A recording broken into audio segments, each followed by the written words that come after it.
अब थेरापीटिक योग करवाते हैं।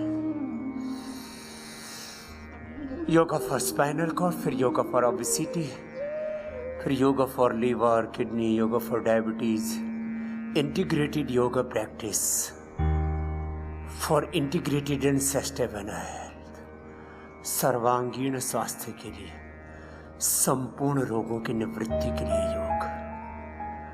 जिनसे अधिक नहीं हो पाता सूक्ष्म व्यायाम और प्राणायाम ही करवा देते हैं। जो कठिन आसन कर सकते हैं उनसे शीर्षासन, सर्वांगासन, चक्रासन, वृश्चिकासन, कठिन कठिन अभ्यास, मयूरासन आदि भी करवाते हैं, एडवांस योग भी करवाते हैं।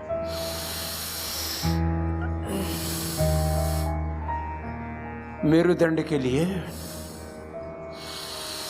यही अभ्यास अच्छे हैं। अब देखो, किसी को कितना ही कमर में दर्द हो, 33 के 33 वर्टिब्राज में उथल पुथल हो गई हो, एंक्लोजिंग स्पोलाइटिस हो, स्क्लेरोसिस हो, सर्वाइकल स्पोलाइटिस हो,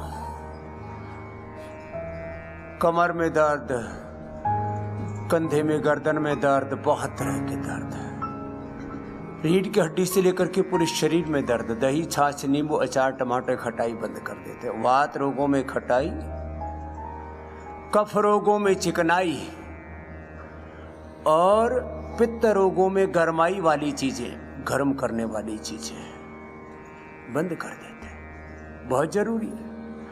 अब किसी को शुगर बढ़ी हुई है और उसको रसगुल्ला, जलेबी, गुलाब जामुन, इमरती कैसे खिला सकते?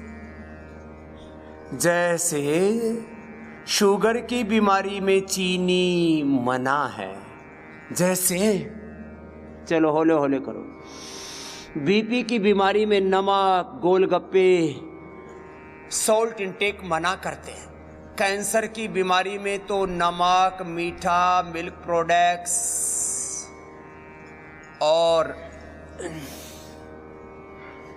मांसाहार, heavy salt intake, heavy caffeine intake, red meat, बीड़ी, सिगरेट, शराब, तम्बाकू, ये सब चीजें बंद करनी ही पड़ेंगी ना, नहीं तो कैसे ठीक होगा कैंसर? जैसे चर्म रोगों में नमक, मीठा बंद करते हैं, नहीं तो बढ़ता चला जाएगा। गर्म चीजें भी बंद करते हैं, पित्त का प्रकोप होता है, चर्म रोग बढ़ते हैं। पित्त बढ़ने से चर्म रोग बढ़ते हैं, लीवर की गड़बड़ी से, पाचन तंत्र की गड़बड़ी से चर्म रोग बढ़ते हैं, स्ट्रेस बढ़ने से, विरुद्ध आहार से,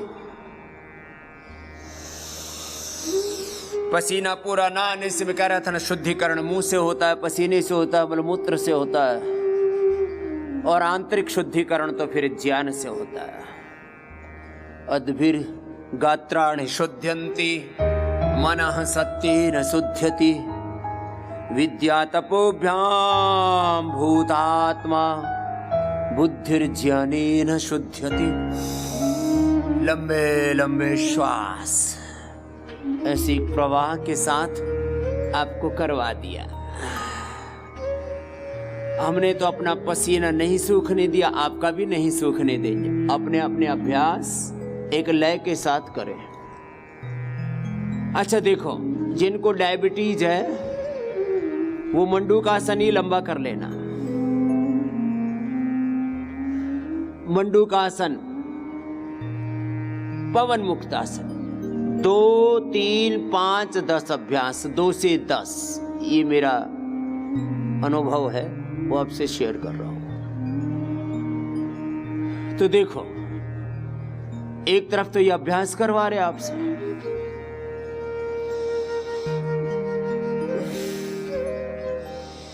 मेरुदंड के लिए। दूसरा मैं बता रहा हूं, अब जिनको लीवर, किडनी की समस्याएं, पेट, पेनक्रियाज की समस्याएं हैं, तमाम बीमारियां, वो मंडूकासन ही लंबा करें।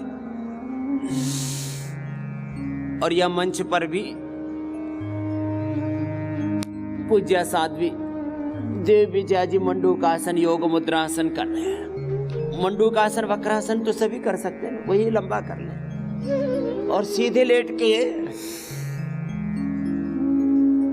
लेट जाओ, चलो सीधे लेट के पवन मुक्तासन। पवन मुक्तासन और मंडूकासन करने से ही सैकड़ों प्रकार के रोग मिट जाते हैं। जिनको मोटापा है उनको दोनों पैरों से अथवा एक एक पैर से पहले दिन 5-5 और 10-10 बार, फिर धीरे धीरे 10-10 बढ़ा करके 100-100 बार तक करवा देते हैं। मैंने तो लोगों को 200-200 बार तक करवाया है। एक एक दिन में लगातार 1-1, 1.5, 2-2 किलो वजन घटाया है, कंटिन्यूअस।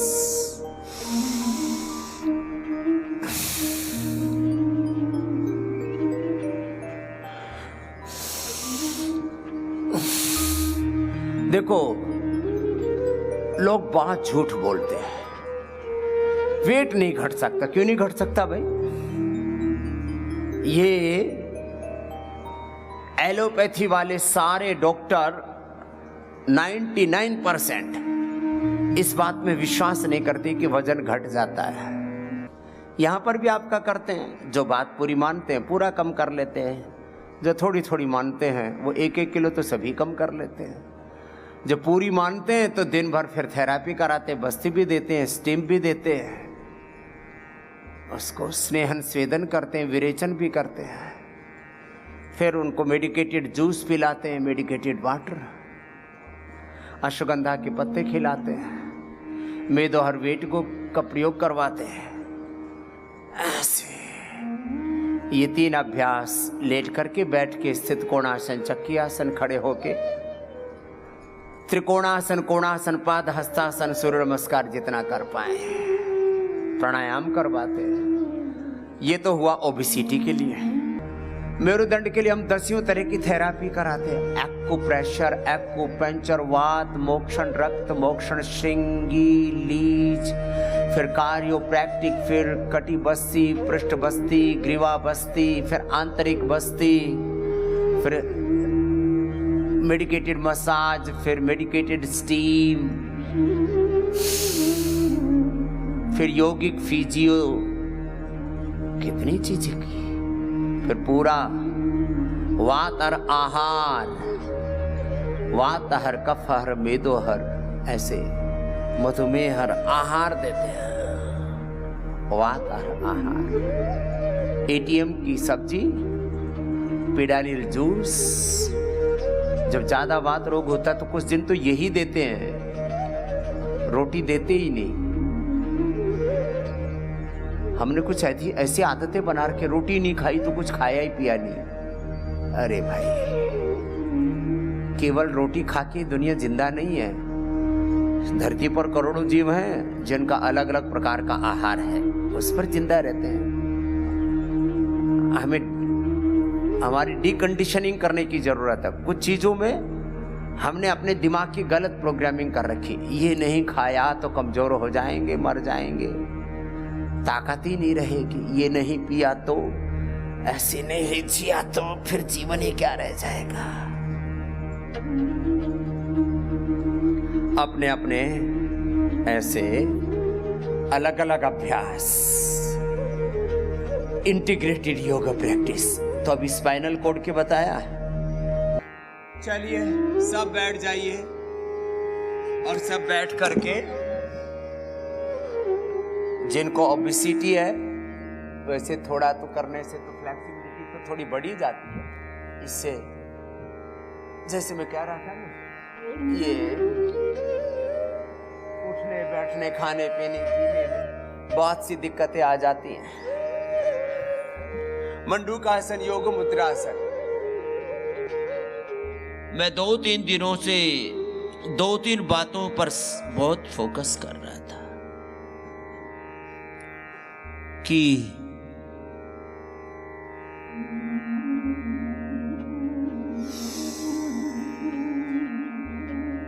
ये कितनी हमारी मूर्खतापूर्ण बात है कि हम ये सोचते हैं कि कोई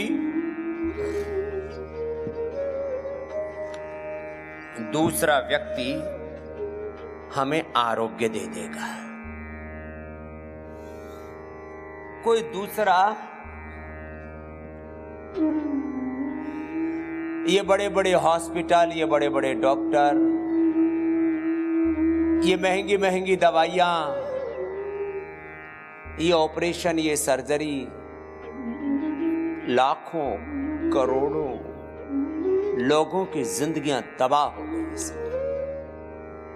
अलग अलग सिंथेटिक दवाइयां, अलग अलग प्रकार की वैक्सीनेशंस, अलग अलग प्रकार के सर्जिकल शल्य चिकित्सा के प्रयोग, उनसे करोड़ों लोगों की जिंदगियां तबाह हो गई।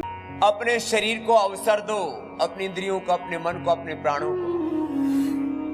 Body is the ultimate healer. तुम्हारी बीमारियां कोई दूसरा ठीक करने वाला नहीं है, तुम्हें खुद ठीक करनी है। Body is the ultimate healer. शरीर को अवसर दो, अपने शरीर को, अपनी इंद्रियों को, अपने मन को, अपने आत्मा को सबल बनाओ, स्वावलंबी बनाओ, आत्मनिर्भर बनाओ। और उसके लिए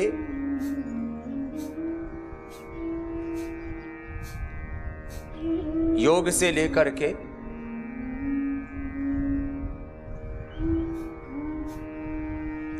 योग, आयुर्वेद। अब देखो 4 तरह का विशेष उपाय अब एक एक करके बता रहा हूं। अब जैसे किसी को मोटापा है और उसको पतला होना है, तो मैं कहता हूं 2 से 3 महीने में आप 30 से 50 किलो वजन घटा सकते हो। इससे ज्यादा तो समस्या है नहीं संसार में। किसी का 10 किलो, किसी का 20 किलो। अपवाद रूप में एक्सेप्शन है, 1-2% लोग हैं जिनका 40-50 किलो वजन ज्यादा है। 2 से 3 माह में 2 से 3 माह में सारे संसार के मोटे लोग पतले हो सकते हैं। मोटे भाई बहनों के लिए उपाय बता रहा हूं। थोड़े दिन के लिए अनाज, नमक, मीठा बंद कर दो। खाने के लिए 100 से ज्यादा चीजें, इतने शाक सब्जियां, इतने फल हैं, इतने ड्राई फ्रूट्स हैं, सब एक मर्यादा में खाओ। एक शब्द है मर्यादा, इसलिए हम भगवान श्री राम को क्या कहते हैं? मर्यादा पुरुषोत्तम। खाने की एक मर्यादा है। अंकुरित सलाद, शाक सब्जियां, medicated juice, vegetable juice, fruit juice, और सबसे ज्यादा तो फाइबर के साथ ही खाओ। कुछ अपवाद रूप में कुछ चीजों का जूस आदि पीना पड़ता है, जैसे खीरा, करेला, टमाटर, लौकी, कद्दू। इसमें जूस में फाइबर उसके अंदर सब आ जाता है, कोई दिक्कत नहीं है। 99% टमाटर का भी आ जाता है, तो इन चीजों का जूस पी लो। जड़ी बूटियां बहुत सी है, भूमि आंवला है, पुनर्नवा, कोई, इनका जूस आप पी सकते हैं। तो जूस, बाकी तो मैंने कहा अंकुरित फ्रूट्स, ड्राई फ्रूट्स 1-2 पीस, ये मुट्ठी भर भर के नहीं खाए जाते, और वो भी गर्मियों में भिगो करके और सर्दियों में उबाल करके दूध आदि में गर्म करके उनका लड्डू आदि बना करके खाते हैं, प्रकृति के अनुरूप। अंकुरित dry fruits, fruits, vegetable juice, शाक सब्जियां उबली हुई, कितना अच्छा है। सैकड़ों प्रकार के पदार्थ हैं। जरूरी है ये गेहूं, ये चावल, दाल घोट घोट करके, घी, मक्खन, मलाई, रबड़ी, मिठाई, पता नहीं क्या क्या खाए जा रहे। थोड़े दिन शांति रखो, केवल शाक सब्जियां, फल आदि ये सब खाओ। अश्वगंधा के पत्ते लो, गोधन अर्क मेदो हरवटी वेट गो का सेवन करो, योगाभ्यास करो, उपवास करो, मेडिकेटेड उपवास, हर दिन उपवास करना है। जो 2 बार खाते हैं, हमारे यहां पर कुछ बड़े गहरे तत्व हैं। एक तो वो ब्रह्मचारी हैं जिन्होंने अपने चित्त को गुरु भगवान में, सेवा में, उपकार में लगा लिया है, और शायद गृहस्थ है, संयम पूर्वक जो पत्नी व्रत धर्म का पालन करते हैं, वो भी ब्रह्मचारी ही कहे हैं। उपवास, जो 2 बार आहार लेते हैं। हमारे यहां उपवास और ब्रह्मचर्य के बड़े ही वैज्ञानिक नियम हैं। सुबह 10 से 12 के बीच में, जो भी समय हो, सुबह 10 से 12 के बीच में, सुबह सुबह तो औषधीय जल, कुछ मेडिकेटेड जूस, कुछ फ्रूट जूस, कुछ ऐसे ले लेना, अनार सेब आदि, या कुछ ड्राई फ्रूट्स ऐसे पीस करके या रगड़ करके घोट करके, जैसे 8 बजे के आसपास। फिर 10 से 12 के बीच में एक बार आहार लिया, शाम को 5 से 7 के बीच में आहार लिया। इतना शरीर अच्छा रहता है। 2 बार आहार लो। और जिनके शरीर में ज्यादा कष्ट है वो एक ही बार आहार लो, 1 बार आहार 1 बार फलाहार। छत्रपति शिवाजी महाराज का सबसे बड़ा आदर्श है इसमें। इतने बड़े योद्धा थे, उन्होंने सैकड़ों किले जीते। कोई कहते हैं 300, कोई कहते हैं 500 किले जीते उन्होंने। कोई 365, कोई 565 भी बोलते हैं, छोटे बड़े, वो तो आकार प्रकार अलग हो सकता है। और निरंतर शत्रुओं से लड़ते रहे योद्धा, और विजेता के रूप में। खाली लड़ने के लिए लड़े नहीं, जीतने के लिए। 1 बार आहार करते थे। हम लोग, अरे यार नहीं खाएंगे तो मर जाएंगे। हम 20 साल हमने खुद तुम्हारे सामने बैठे हुए हैं, लगभग 20 साल तक हमने फलाहार किया है, हम तो मरे नहीं। मर जाएंगे, मर जाएंगे। अरे मरोगे नहीं, तरोगे। मेदो हरवटी खा लो, वेट को खा लो, गोधन अर्क पी लो, पूरा शरीर शुद्ध हो जाता है। लो, अब इसके लिए यहां मेदोहर बस्ती भी देते हैं, इसके लिए स्टीम भी देते हैं, उद्वर्तन भी कराते हैं, मड थेरापी भी कराते हैं, सब चलता है साथ साथ। ऐसी शुगर की बीमारी है, मधुनाशिनी मधुग्रिट, खीरा करेला टमाटर का के जूस के साथ अनुपान, और आंवला एलोवेरा गिलोय चरायता कुटकी सदाबहार गुड़मार विजयसार नीम के पत्तों का रस, ये सब मिला करके एक जूस की शेप में दे देते हैं। काढ़े की या जूस की शेप में। कुछ इसमें ताज़ा जड़ी बूटियाँ मिल जाती हैं, कुटकी चरायत आदि ताज़ा नहीं मिलते तो उनको काढ़ा बना के दे देते हैं। आंवला एलोवेरा तो जूस ही मिल जाता है। आंवला एलोवेरा गिलोय चिरायता कुटकी गुड़मार विजयसार मेथी का पानी नीम के पत्तों का रस, ये सब मिला करके दे देते। इंद्रायण, करेला, आखे के पत्ते, इनके ऊपर उसका अवगाहन करा देते हैं, उसके ऊपर चला देते हैं, पैरों के नीचे गाह देते हैं, अवगाहन कराते हैं। नीम का, करेले का, इंद्रायण का अथवा आखे के पत्तों के ऊपर अवगाहन। फिर उसमें बस्ती भी देते हैं, मधुग्रित बस्ती। फिर इसमें वाटर थेरापी, मड थेरापी भी कराते हैं, एक्यूप्रेशर भी कराते हैं।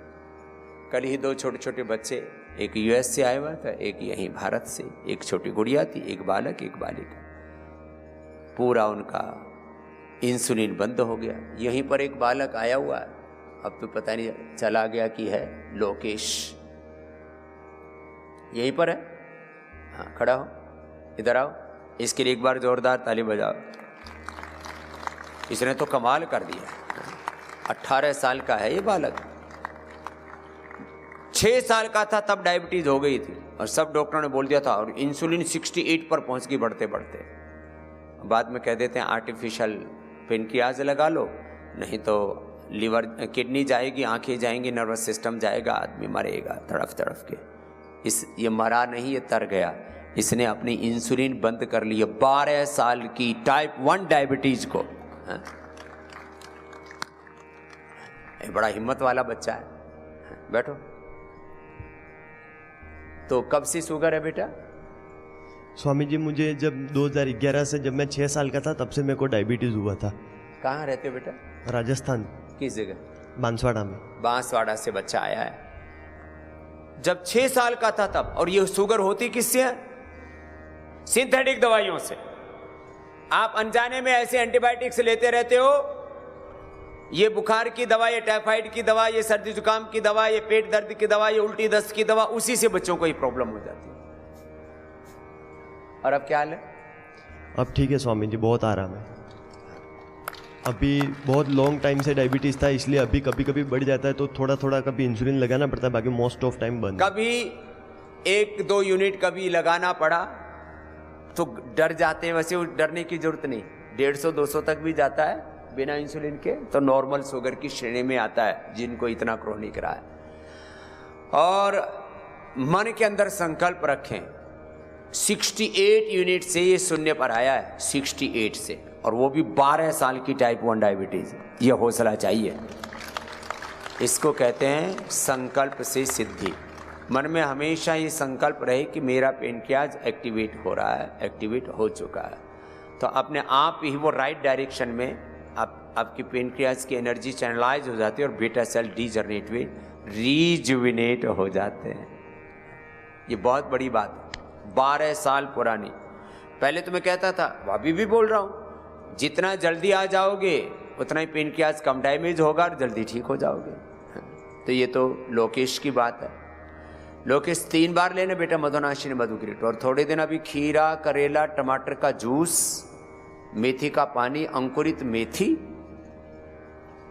और फ्रूट डाइट ही लो। अभी रोटी नहीं खाना। जी स्वामी जी। फ्रूट डाइट और सब्जी, बस इतना ही, ठीक है बेटा। जाओ। तो ये एक बहुत बड़ी बात थी कि 12 साल पुरानी टाइप 1 डायबिटीज को नियंत्रित करना, वो भी करके दिखा दिया इसे लोकेश। बाकी तो मेरे पास में छोटे छोटे बच्चे यहाँ रोज ही रहते, यहाँ पर भी योगाग्राम में भी, निरामय में, कोई बात नहीं। शुगर, नॉन डायबिटिक हो जाएंगे आप। बड़ी उम्र में तो बहुत जल्दी ठीक हो जाती है, बच्चों का पेनक्रियाज बड़ा नाजुक होता है। शुगर मात्र बीपी ग्रिट, मुक्तावटी, लौकी का जूस और थोड़ा खान पान में चेंज कर देते हैं, थोड़े दिन फ्रूट और वेजिटेबल्स पर, डाइट पर डाल देते हैं। ये लौकी कल्प, उसके साथ थोड़ा फ्रूट, वेजिटेबल्स। ये बीपी के लिए, कोलेस्ट्रॉल के लिए लिपिडोम, हार्ट के लिए फिर हृदयामृत, कार्डियोग्रिट, और ऐसे ही बस ये डाइट शुगर में भी, बीपी में भी, ऐसे डाइट तो नियंत्रित करनी पड़ेगी, कंट्रोल करनी पड़ेगी, आहार की मर्यादा। हार्ट के ब्लॉकेज रिवर्स हो जाते हैं, बीपी एकदम नॉर्मल, कोलेस्ट्रॉल एकदम नॉर्मल। ये कोलेस्ट्रॉल और ब्लड थिनर्स के नाम पर तुम अपने साथ में बहुत बड़ा अन्याय, अपने साथ क्रूरता, जुल्म, जाति, अपने शरीर के साथ एक विद्रोह कर रहे हो। ऐसी ऐसी दवाइयां खाते हो तुम, बीपी के लिए, कोलेस्ट्रॉल के लिए, ब्लड थिनर्स के रूप में, हार्ट के लिए दवाइयां। क्या दवाई है?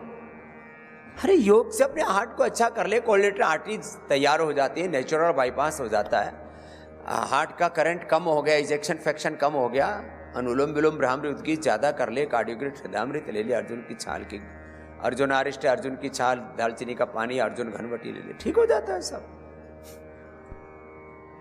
ऐसे ही थायराइड के लिए थायरोग्रिड, धनिया का पानी, मस्तिष्क के लिए मेधावटी, मेमोरी, ओमेगा, और ब्रेन नर्वस सिस्टम में जब ज़्यादा प्रॉब्लम आ जाती है, पार्किंसंस, अल्जाइमर, डिमेंशिया, तो न्यूरोग्रिड, इम्यूनोग्रिड साथ में दे दे। स्किन के लिए कायाकल्प, डर्माग्रिड, सौरोग्रिड, मिलियोनोग्रिड, नीम और गोधन अर्क का प्रयोग कराते हैं। बॉडी को डिटॉक्स करने के लिए एक गोधन अर्क, दूसरा यज्ञ की भस्म का पानी, तीसरा लौकी का जूस, और जितने भी वेजिटेबल जूस हैं ये पूरे शरीर को डिटॉक्स कर देते हैं।